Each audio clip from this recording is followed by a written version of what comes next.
So hopefully while you were waiting, you were able to access the Live Binder, which has all of the resources for this virtual learning opportunity.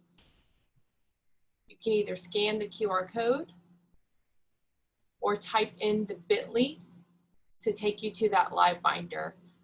Later on, if you forget what this information is, all of this will be put on our RMTC-DHH TA Live webpage. So we've provided multiple means of representation for you to get to all this wonderful information. We will be recording this event. Following this webinar, you'll be able to find the recording on the RMTC-DHH website for TA Live.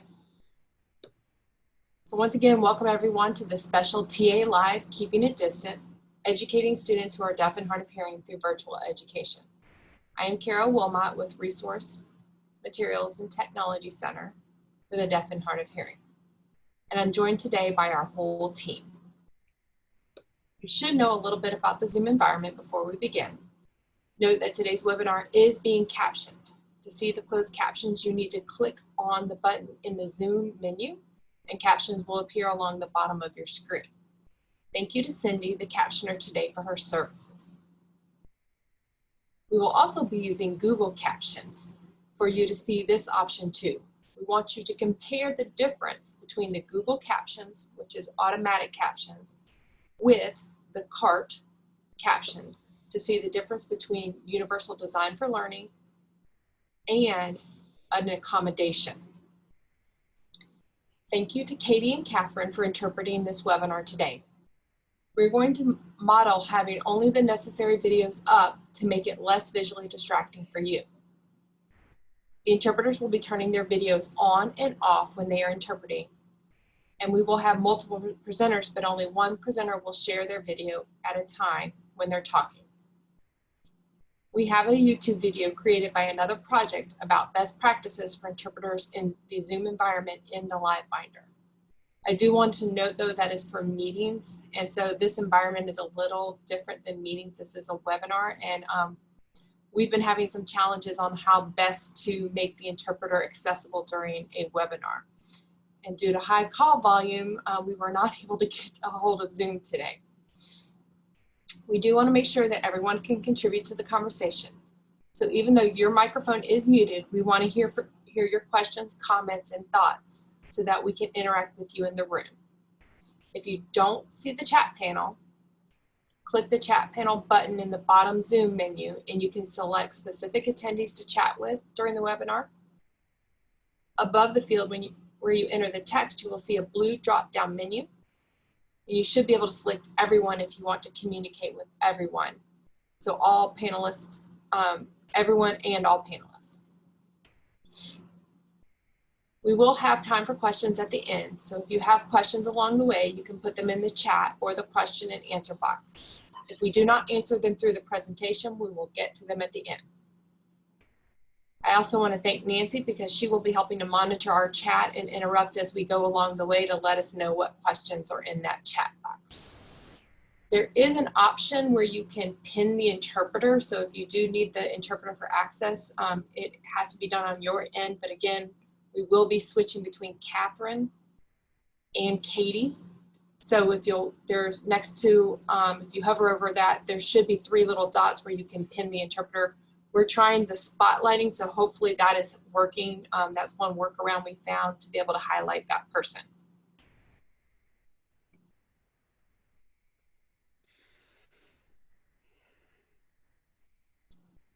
So Resource Materials and Technology Center for the Deaf and Hard of Hearing is a discretionary project funded by the Florida Department of Education.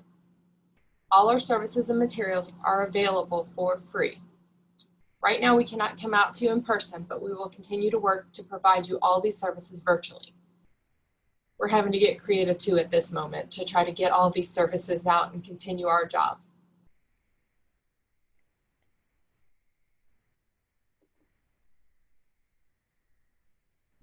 This is the team of people who work for RMTC.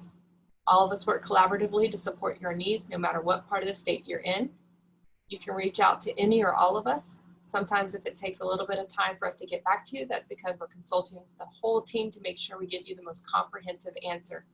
And there's been a whole lot of consulting right now at this time to be able to make sure that we're looking at all the different perspectives and making sure we're addressing the complete question when you reach out to us.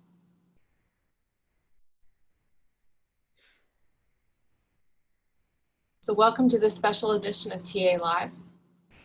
We're glad you have joined us today. The past couple of weeks have been a whirlwind, and we have been in contact with many different districts, state staff, and leaders. We've compiled resources for some of the biggest needs and concerns for this highly specialized population of students. But before we can even get started, we want to take a moment to remind you that you can reach out to any of us at any time so we can answer your questions, listen as you bounce ideas, or get ideas for resources, supports for teaching your students online. As adults, the past couple of weeks have been stressful for us. It has also been stressful for our students. Before we start talking about the best ways to accommodate their learning and planning lessons, progress monitoring, etc., we need you to connect with your students. They need to know you still care about them and want what's best for them. Make sure you're taking time to connect with them in their language and let them know you are going to continue to be there for them. Although this webinar is focusing on accommodations for access and virtual learning, we will have more professional development planned on how to make those personal connections in the coming weeks. We will post them on the website, through social media, and through email announcements.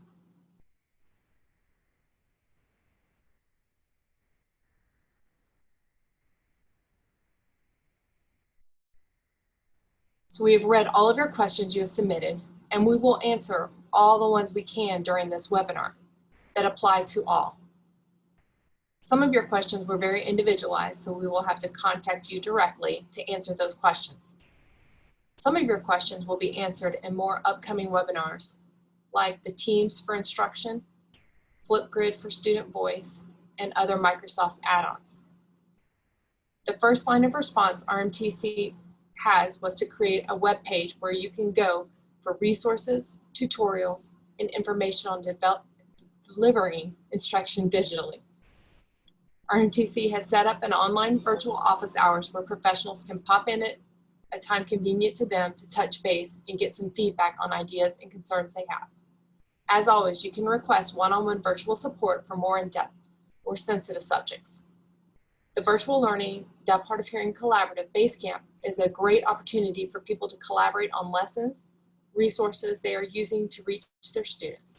One goal of this online professional learning community is to crowdsource and share lessons related to the expanded skills for students who are deaf and hard of hearing.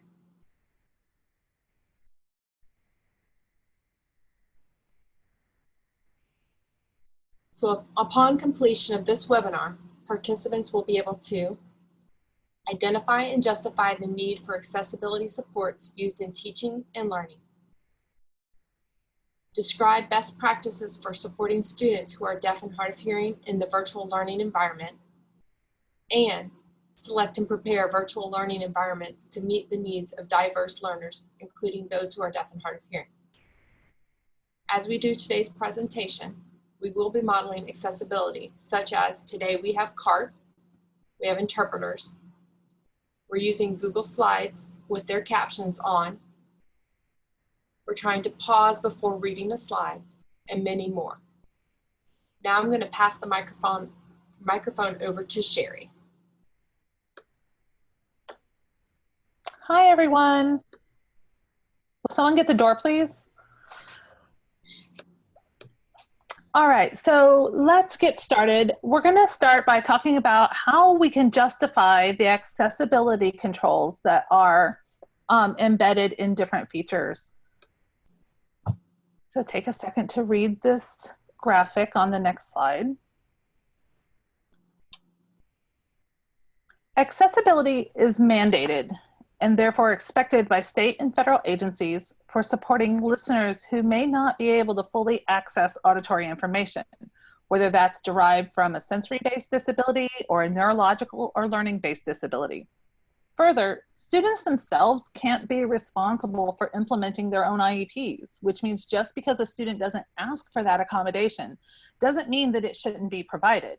Giving kids access, that alone should compel professionals to engage in accessible teaching. For students participating in regular education classes, this is where it's of vital importance for the teacher, for students who are deaf and hard of hearing, to educate the teams and the teachers and advocate for what is truly accessible for their students. Teachers can share this webinar or other resources like our live binder.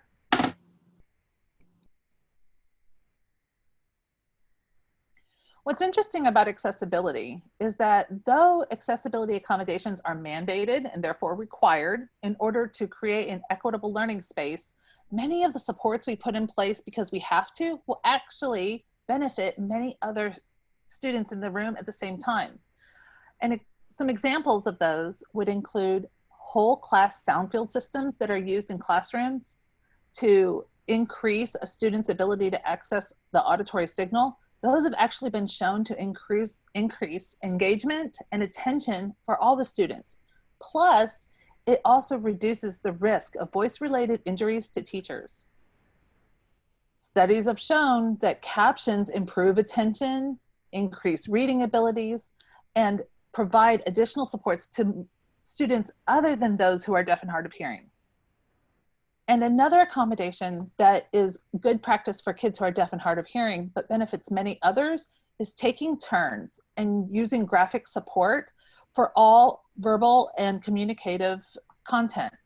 This not only helps kids who are deaf and hard of hearing, but helps English language learners to have improved access to content area material, and it aids in comprehension of print or auditory information.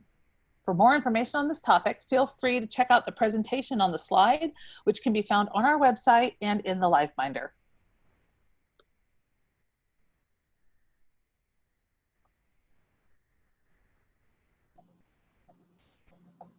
On March 21st, the Office of Civil Rights and the Office of Special Education and Rehabilitative Services published a supplemental fact sheet addressing the risk of COVID-19 in preschool, elementary, and secondary schools while serving children with disabilities. This guidance addresses the need for flexibility in a time where professionals are encouraged to collaborate creatively to continue to meet the needs of students with disabilities.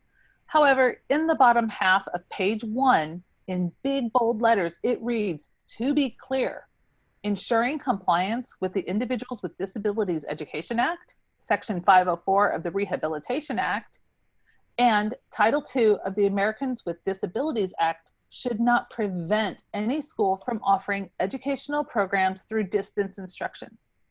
School districts are still expected to provide FAPE, a free appropriate public education, which may include special education and related services provided through distance instruction."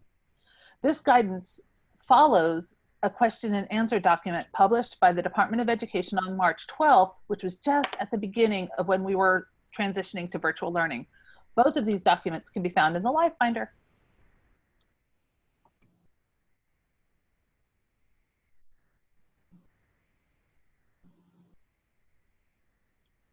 The National Deaf Center on Post-Secondary Outcomes maintains a listserv where participants can post questions and share resources. Just this last Monday, March 23rd, 2020, they published an email to this listserv with the subject "Concerns with Auto Transcription and Video Relay Services." In bold letters, they write, "Automatic captions and transcriptions is not equitable access." They continued in that listserv, stating that automatic speech recognition technology is not advanced enough to capture the full breadth and depth of communication within a classroom, including speaker identification, important grammatical structures and punctuation, speaker tone and other audible information, consistency and proper noun spelling, technical terminology and jargon, such as scientific terminology, the ability to handle multiple speakers overlapping in a discussion. They propose a solution. Work with your speech-to-text professionals on connecting to live course meetings. Offer several video conferencing platforms, such as Zoom, have the ability to connect with speech-to-text professionals so their real-time captioning services can be provided remotely. If your platform does not have this feature or the feature is not functionally equivalent, use a separate window and/or device to sync those captions. If instructors have pre-recorded lectures that need to be captioned, auto transcription may be a great tool to prepare transcripts for editing and alignment with the captioning quality standards.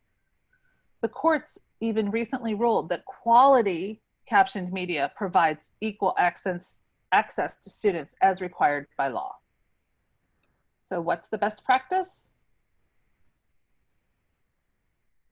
Working with speech-to-text professionals, such as those who provide CART, C-Print, and Type Well, on connecting to live, for connecting to live or online course meetings.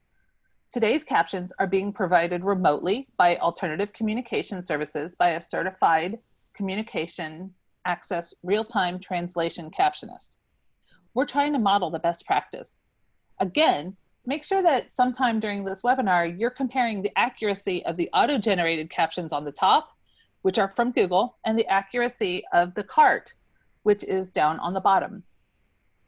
And ask yourself this question: which would be better for your understanding if your ability to understand that content was dependent solely on the information from those captions?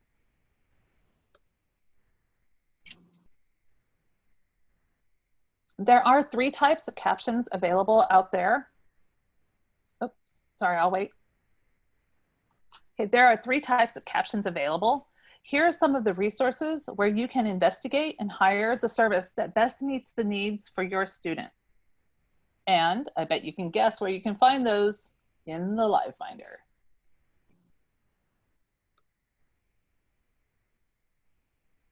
I mentioned the National Deaf Center on Post-Secondary Outcomes earlier, and man, their website has a wealth of resources available. You can also find the link to their website in our Live Finder. But one tool they've published is this NDC tip sheet, which is a 2-page informational handout differentiating between video relay services, video remote interpreting, and the telecommunications relay service, which would use a TTY.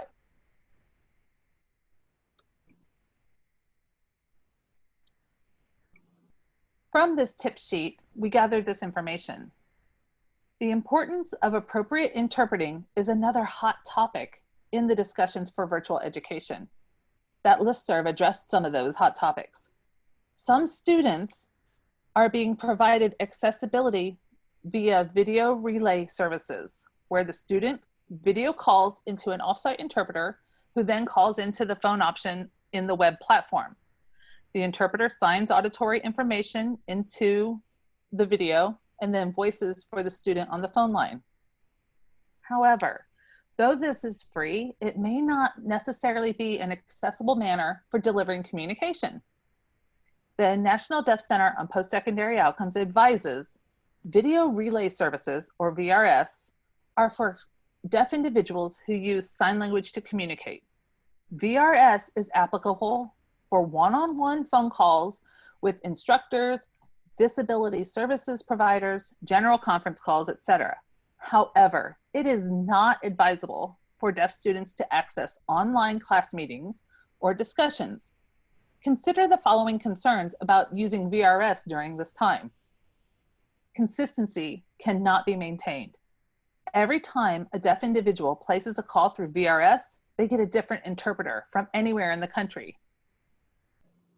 ASL has regional dialects and inconsistent specialized vocabulary, especially in academic content area subjects. VRS interpreters do not have prior knowledge or advanced preparation of course content and who's involved in discussions to be able to identify speakers. The burden is on the deaf student to manage communication because VRS interpreters do not have visual access to the online classroom and have to rely only on the phone call audio. Since many deaf people are quarantined at home, VRS is one of the few ways they can contact the outside world for essential activities, such as ordering food, getting medical supplies, and checking in on family and friends. Utilizing VRS for classes may cause longer queue times, especially deaf people trying to navigate the crisis and get essential activities done from home.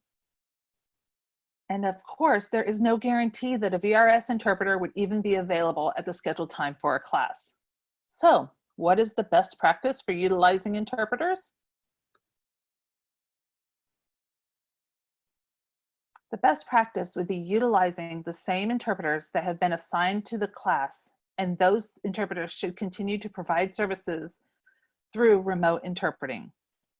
Those interpreters have had the advanced preparation, access to course materials, and an established rapport with the student who is deaf and hard of hearing, as well as the instructor, to maintain effective communication.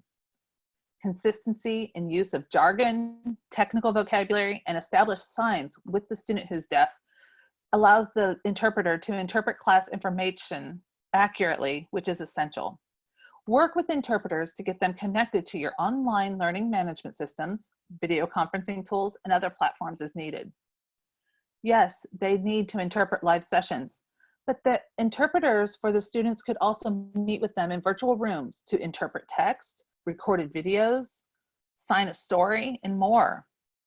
And with the overwhelming majority of students who are DHH being born to hearing parents, there is the very real possibility that those students may have limited access to communication partners at home. The interpreters could also meet with the student to clarify assignments, discuss current events, expand on lessons previously taught, or just talk to the student. So, we've given you some information to justify the accessibility. What next? I'm going to turn it over to my friend and colleague, Scott Walsh. Hey guys, so our next area that we're going to be covering during today's TA Live will be incorporating best practices in online or virtual instructional formats. One of our very frequent questions that we've been addressing over the past 2 weeks is, what is the best platform to teach virtually? We found that this varies ultimately based upon the student's needs, but should also take into account what platforms individual districts have access to or have already established. The importance of this is to learn what is available and know how to make it accessible. We can work with you on the tools within each platform to help guide you in effectively setting up the virtual environment for students who are deaf or hard of hearing.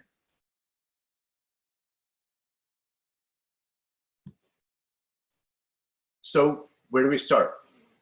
You'd be surprised at how much you already know. Much of what we do in the classroom every day already incorporates technology. One of the most important things is to feel comfortable with what type of technology you are utilizing. So I recommend starting with what you know. If you are comfortable with Microsoft PowerPoint as a presentation format, then use that. If you're more comfortable with Google Slides, Google Classrooms, or Microsoft Hangout, start there. Some districts and teachers have incorporated learning management systems or LMSs, such as Canvas or Blackboard. If you are familiar with those formats, start there.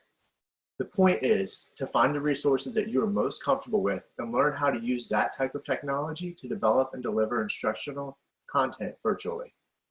Another important piece is to collaborate with others. Many times, the best way to learn a new strategy or approach is to see what others are doing. As my daughter says, teamwork makes the dream work. So spend time working with your team and find out how they are addressing virtual learning, and be sure to share your thoughts and ideas as well. Many of us have questioned what else is needed. We know we need to make our instruction accessible, but what pieces do we need to incorporate in our delivery to achieve this? Captioning and interpreting are great starts, and we'll dive into how to incorporate both of these components here shortly. But what about visuals and being able to see the presenter's face for nonverbal social cues? For me personally, those are big pieces that I need to be successful in a virtual environment. When RMTC meets virtually, we share screens with each other to provide visual representation of what is being discussed. We can share web pages, presentations, live edited documents, and even interactive whiteboards to demonstrate or model during our conversations. It's also important to have visual access to presenters or speakers. By this, I mean that when a person is speaking, not only is the audio on, but the video is on as well. And the speaker is facing the camera. As a user, I am able to pin the speaker in the Zoom or Team platforms to make their pictures larger in my screen, which helps me to read the lips and see facial expressions to match with the conversation. These are all important pieces to ensure that we deliver what we deliver is accessible to our audience. So several pieces to remember as we focus on best practice in virtual instruction. Good lighting is key to access the speaker's face. Ways to ensure this is to have a lamp close to your desk or have your desk facing a window where the sun can serve as a light source.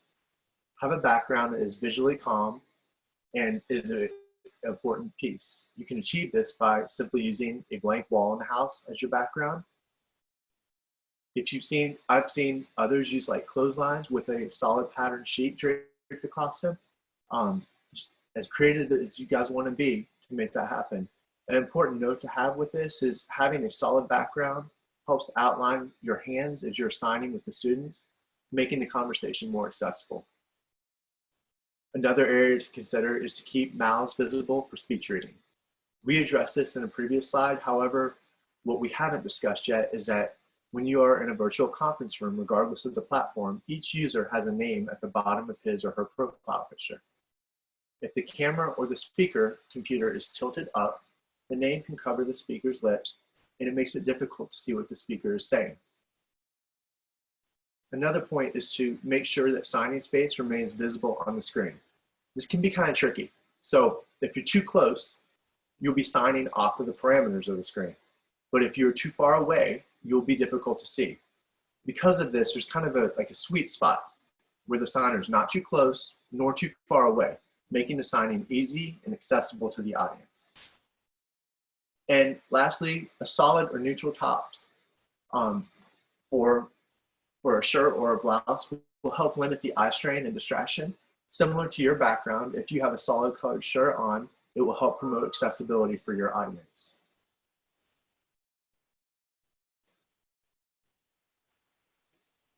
There are several tips that we wanted to recommend that will support you as you navigate virtual instruction. So Microsoft Teams software will follow the participants, which can be highly distracting to students. So as I move over here, the camera on the computer will actually track me over or track me to the other side. So sudden movements or swaying back and forth in your chair while you're presenting is not recommended. 2 monitors or a television connected to the computer can help in screen sharing. Casting devices can act as a second monitor. And then the final point is bandwidth plays a big part of being successful in providing virtual instruction. To help with this, only allowing teachers and signing students and interpreters to have a video on will reduce the amount of bandwidth that is being used to host a virtual classroom.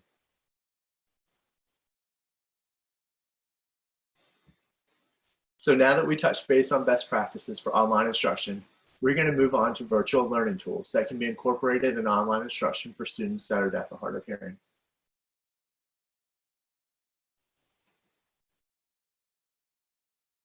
So as we dive into this section, keep in mind that each district may be using different types of virtual platforms.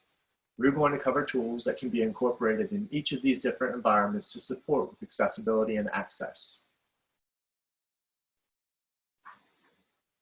So this is actual footage of RMTC-DHH staff members 5 days into preparing for the entire state to transition into virtual learning, even down to the double-fisted energy drinks on the desk. So let's take a look at this guy. He's wearing a headset for optimal auditory signal, and the mic is a little bit below his lips for speech reading. His background is not distracting. His shirt is a solid color, and he's facing the webcam directly. All in all, I say he's set up and ready to deliver some online instruction, only if he had a second monitor. Okay, so one of the first areas that we're going to discuss is a platform called Google Slides. Google Slides offers an excellent option for embedding auto captions into lesson delivery and instruction. Already incorporated within the Google Slides application, the only step the user needs to take is to select the caption button on the bottom of the presentation slide once the slide is in presentation mode. And we are currently demonstrating this in our TA Live right now with the captioning being live. I'm going to hand it over to Kira to take us into our next format that we're going to be presenting on. So thank you, guys.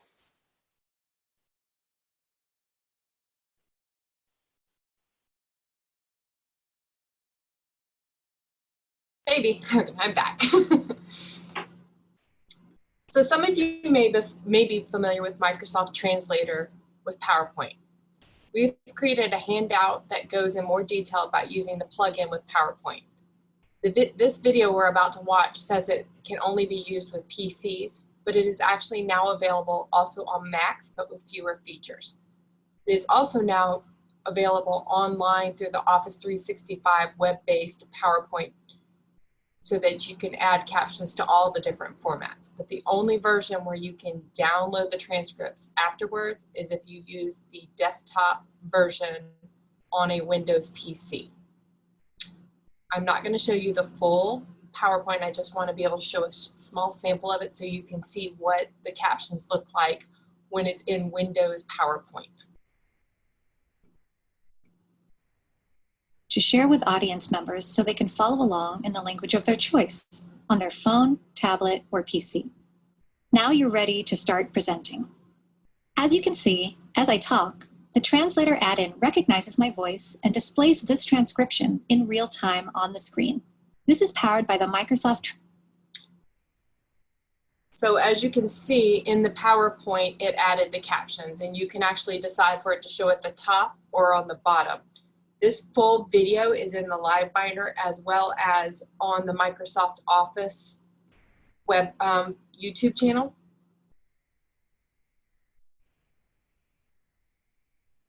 Get out of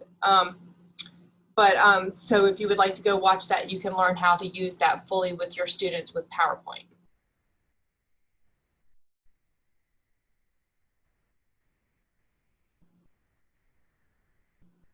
The actual program Translator by Microsoft can now be also accessed via a web browser or through their app. And this view on the left is of what the app looks like if you download it on your phone. This means it can be used independently of the PowerPoint program as a way to provide live auto captions in a variety of platforms. You will use it in the conversation feature mode to provide the captions. The tool is actually now embedded in a variety of Microsoft programs like Teams to provide those live captions. It is a very powerful tool. We created a full tutorial and it's on our RMTC-DHH YouTube channel, but we're just going to watch a little selection so you can see how you can use split screen to have what the teacher is instructing with captions on the side.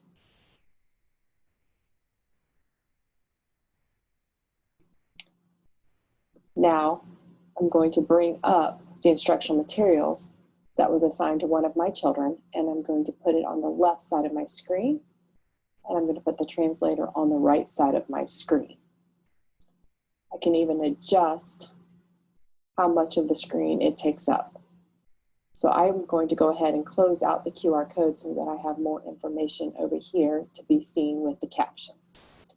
Now I can just start the instruction that was assigned for the student. Ladies and gentlemen, my name is Brian McLogan, and in this video, we are going to work on classifying conic sections. Now, this is actually the first section. I can also. So just a little note on that, as you noticed, it chunked it in little bubbles, the Microsoft Translator. Scott was sharing with us as a team. He found that it was actually a little easier to follow than some of the other auto caption programs out there because it chunked the information. Again, one of the other benefits is that you can actually download the transcript afterwards.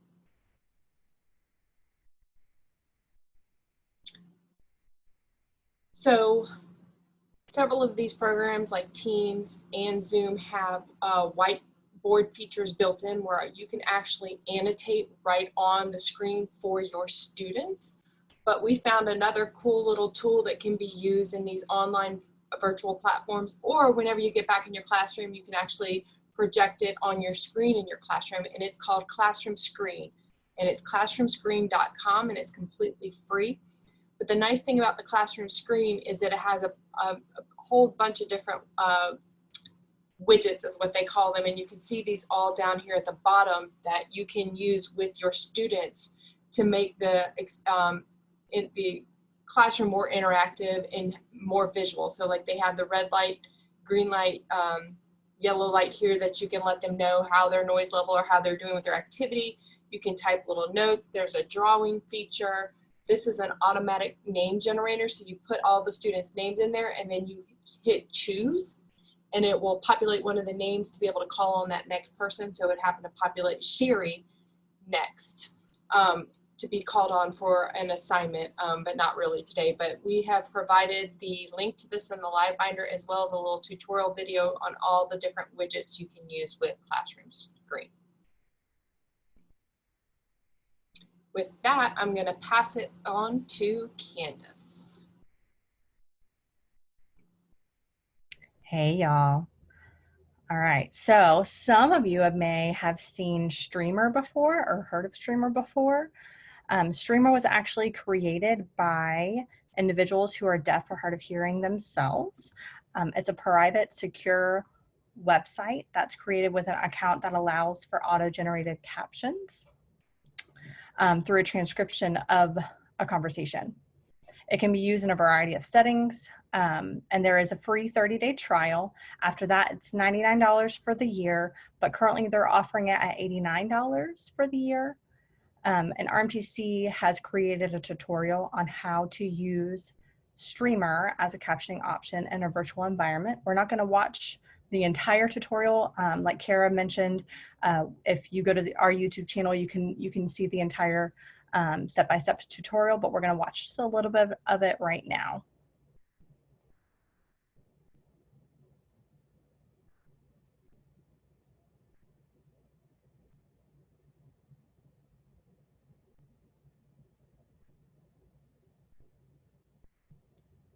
Kara, will you unmute yourself, please?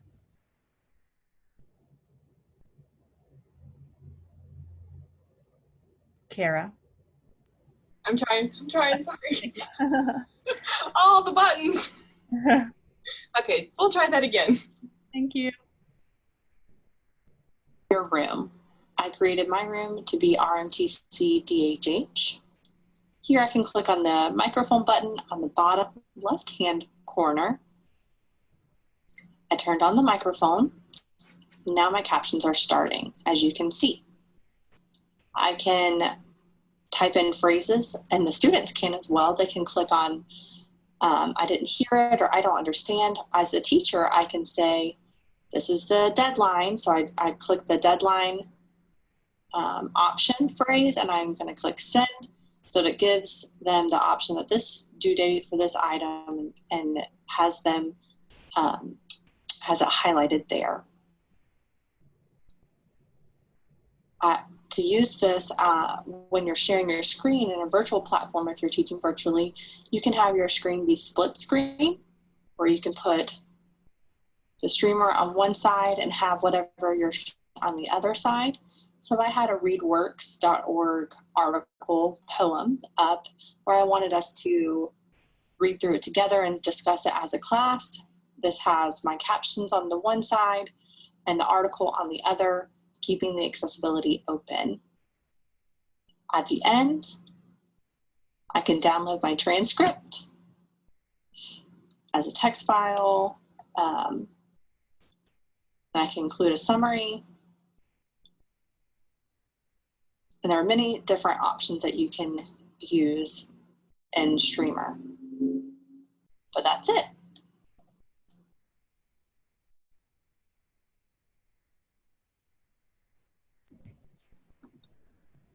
All right. Now, many of you have also reached out to us in regards to using ASL interpreters in different virtual platforms. So we've been troubleshooting and trying a lot of different options. And you're in luck. We have created a tutorial showing you how to use Microsoft Teams with an ASL interpreter. You can watch the whole tutorial again on our YouTube channel, but let's watch part of it now. Started. All right, so I'm in Teams. I'm going to share my screen because I am the teacher, so I'm going to share my screen. I'm going to share my whole screen. Now you'll see Teams has minimized, and it's on the bottom right-hand corner, so I'm going to click on Teams before I do anything else. Make it big again. Now, if I'm a teacher and I want to show the interpreter and I want to show a PowerPoint presentation, I'm going to have a split screen. So I'm going to split my screen. I'm on a Mac, so I have the green button. I'm going to hold the green button. I'm going to put Teams on the left. And I'm going to put my PowerPoint on the right. Now, I'm having my friend Sherry Conrad act as the interpreter and my friend Kara Wilmot act as the student.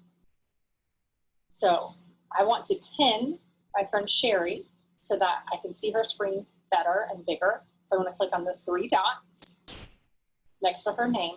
I'm going to click pin, but wait, we're not done. We're going to click on the 3 dots again. I'm going to click fit to frame. Now you'll notice that her screen is wider, which allows for the signs to be seen more clear. We also have our student, Kara Wilmot. You can still see her down on the bottom because she is the student who is deaf. We want to be able to see her facial expressions, to make sure that she is understanding. Now you'll see my interpreters on the left in Teams.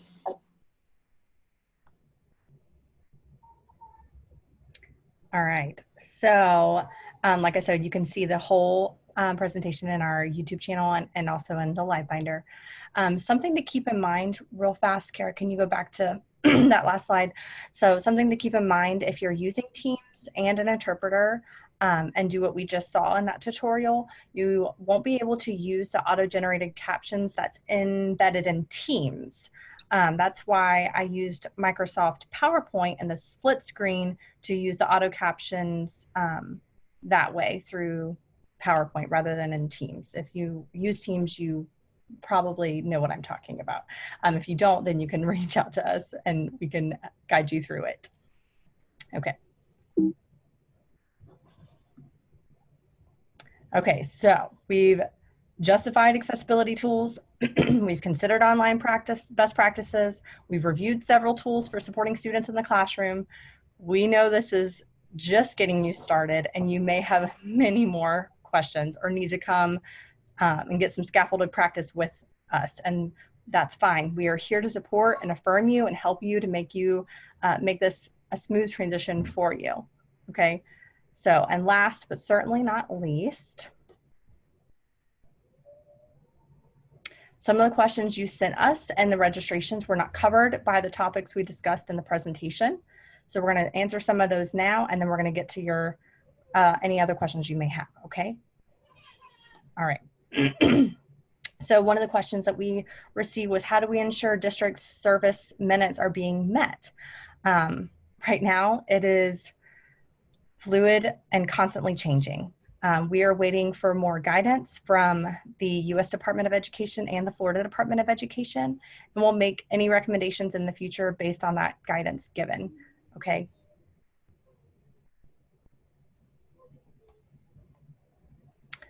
Another question is, what's the best way to teach multiple grade levels at the same time if the standards do not overlap?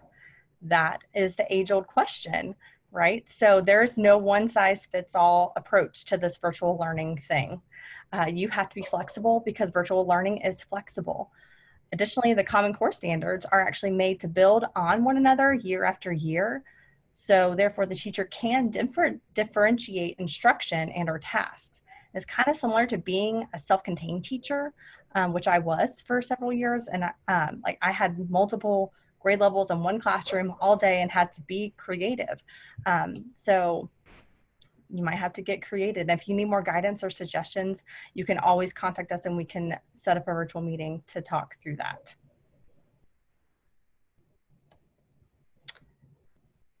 All right, what is the fastest / easiest way to make videos that are accessible. So using ASL, spoken English, and captions. As of right now, there is no one program. It will take some app smashing, like you kind of saw in our tutorials. App smashing just means combining different tools and apps. It's not as hard as you would think. We've made some tutorials and we'll continue making them to assist with this. There are some two popular programs that we have seen teachers creating videos is with Zoom and Loom. So they smash it with a presentation program like Microsoft or Google with the auto captions.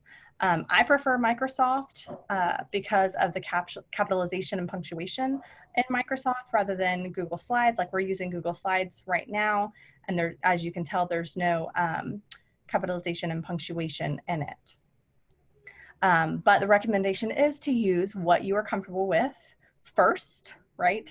But crowdsourcing is important. If you find an easier way to do it, please share, and we can help make a tutorial to share with the community. So before we jump into questions, we want to remind you, what's the goal? Yes, this is a lot. You are not alone. No one really knows what's going on or where this will lead us, but we can all let all that life noise kind of drown out the ultimate goal. We can get overwhelmed. So what's the ultimate goal?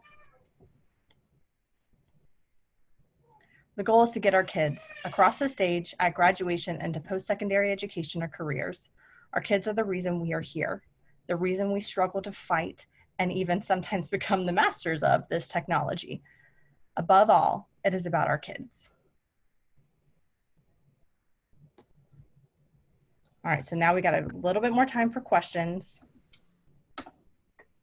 I'll let my team members jump on too, so we can answer the question.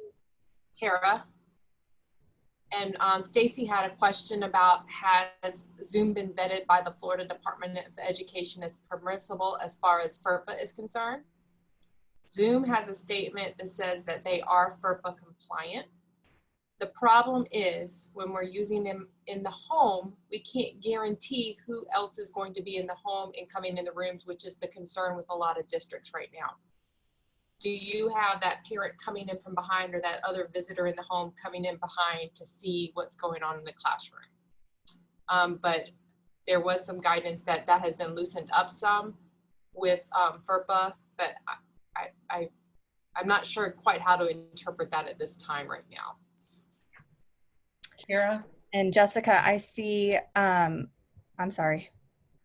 That's okay. I was just going to add, Kara, we added the FERPA compliance with Zoom, the guidelines, we added them to the base camp. So maybe we'll add them. Are they in the live binder? Probably, yeah. Okay. And just like that is also actually a concern with Microsoft Office and Google Slides, because they are collecting information into the cloud and they may be picking up personal information. So one of the things I talk about in the tutorial is make sure to click that you're using the Google Translator for education, and then they won't share it with anyone, any personal records from that perspective.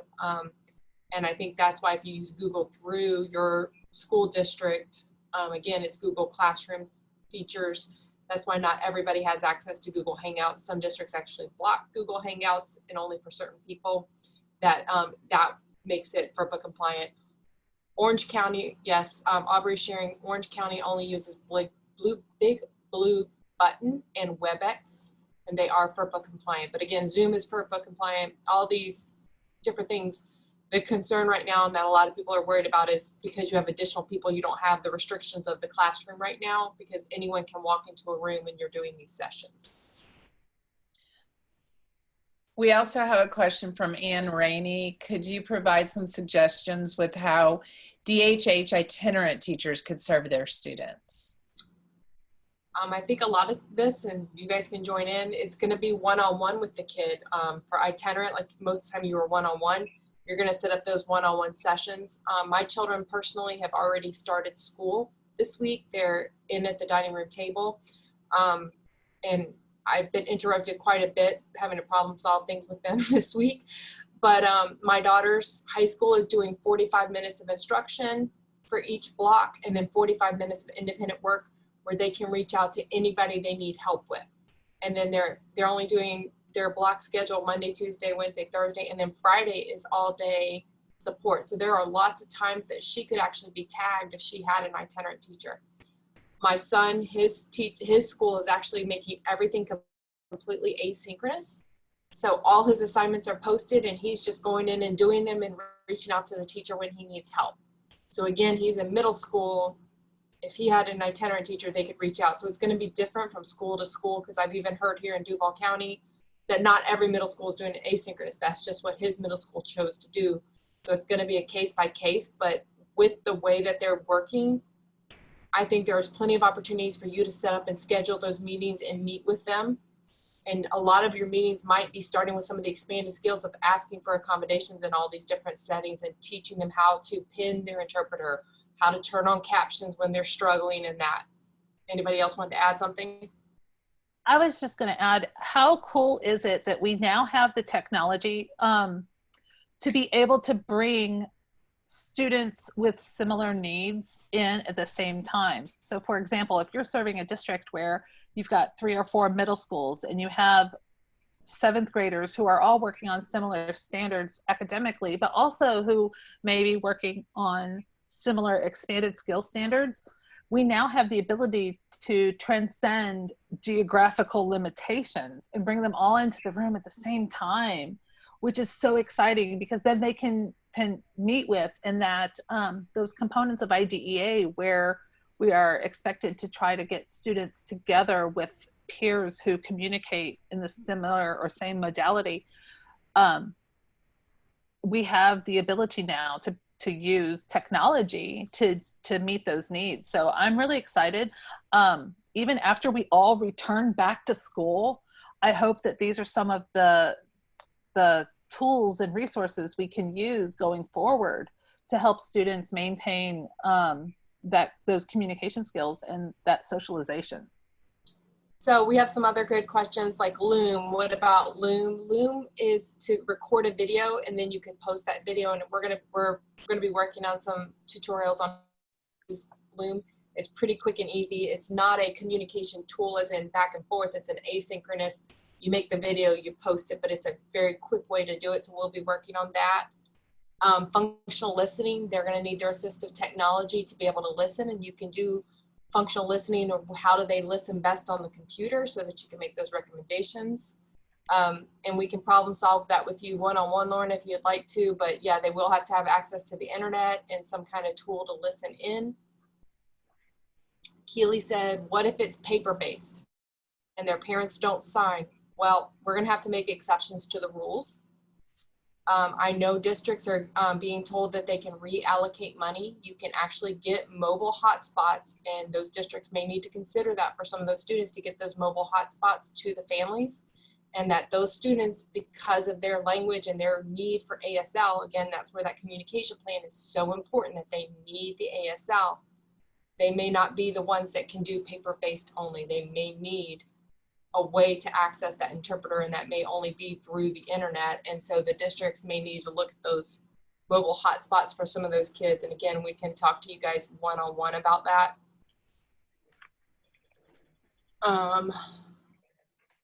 Working with students with multiple disabilities.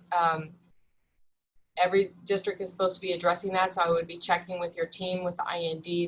A lot of these different companies, free resources on use ELA, and what's the other one? Sherry, help me out. I am having intermittent internet issues, Kara. I'm so sorry. Unique Skills. Unique Skills has a board maker. Yeah, again, you're gonna have to be creative, and you are going to have to work with the families. But how powerful is that? I actually think it's fortunate, because now you have to teach to carry it over, because when they're using that language at home, it's more likely to sink in and be continued. The other thing to add there too, Kara, is that a lot of those students are not going to be the kinds of kids who are able to be left to their own devices while their parents work or while their parents are otherwise engaged. So it's much more likely that you're going to have parents who can support the education of those students.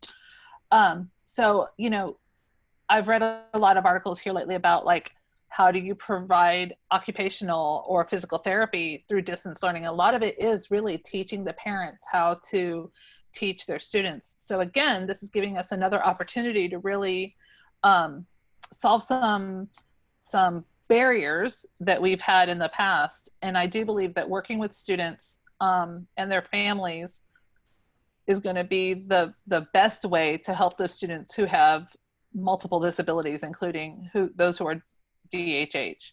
And Jamal says there that at the, oh no, I'm sorry. Corey said Unique Skills has a login for students and parents that can be assigned by teachers. So I think that's great. And Samantha says that, you know, that's what Duval is using is the unique learning system for the access points. And Florida Virtual School shared their webinar and said, we need to get flexible with our hours right now. Just document your hours, and you may need to meet with some of these kids after school. You know how many hours you work. Just flex your time if you have to meet the needs of them, because some of these parents are still going to work. My husband has to go every day to work at Walmart to make sure that there are groceries on the shelf. So, I mean, I'm lucky that I'm able to stay home and go help my kids. But really during the day, I can't help them a lot because I have to continue my work. So we all are going to have to get a little flexible with our time too. And I'm lucky to have a team that allows that flexibility, that we can take breaks and flex our hours. I think we're all going to have to flex some of our hours right now too to meet those students' needs. The point of something I'd like to add about the Unique is be very careful, because Unique does not cover all academic content areas. So teachers will still need to find other ways to supplement if the students are expected to have a full complement of instruction. Unique, and it also will depend on the subscription that the district has for Unique to determine whether or not the student has full access to that as well. Okay, so we got 3 minutes until we're going to lose our cart. So these are all great questions, some great comments. We're going to move all these comments to our virtual base camp so that you guys can continue the conversation in the base camp. If you have not joined the base camp, go ahead, sign up. We'll get you added in. I'm sorry if we did not address your specific question, but this chat will actually save, as well as the transcript from the cart. We will be saving this and posting this so that you can have access to this webinar if anybody missed it. And we will continue to work on this. I see some really great suggestions that we can work on to create tutorials to address all your concerns and needs. Sherry just put, I think, the base camp registration link in the chat box. We are continuing to work, and we will be here for you. So we do thank you for being here. In just a second, we're on social media. So follow us on YouTube if you want to see our tutorial videos we're making. The live binder will continue to add into the base camp. But if you have a moment to use the QR code, or when your window shuts, you should get a pop-up of the survey to give us feedback on how we did today with this webinar. And I'm sorry we couldn't answer 100% of the questions, but we will continue to work on getting the answers to you. And we will also continue to have open office hours. So if you have questions, don't hesitate to come and reach out to us, and we'd be happy to answer questions on a one-on-one basis, or if you want to bring your team into the room, and we can support and answer your questions in that way as well.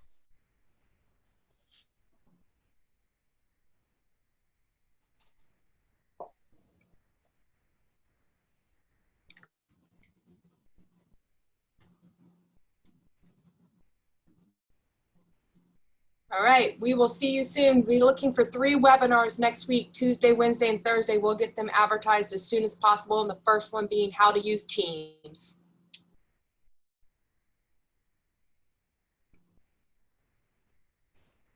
Thank you, Katie. Sorry. Thank you, Katie and Catherine and Cindy, for providing our accessibility. I should have said that. Thank you so, so much. We really appreciate it.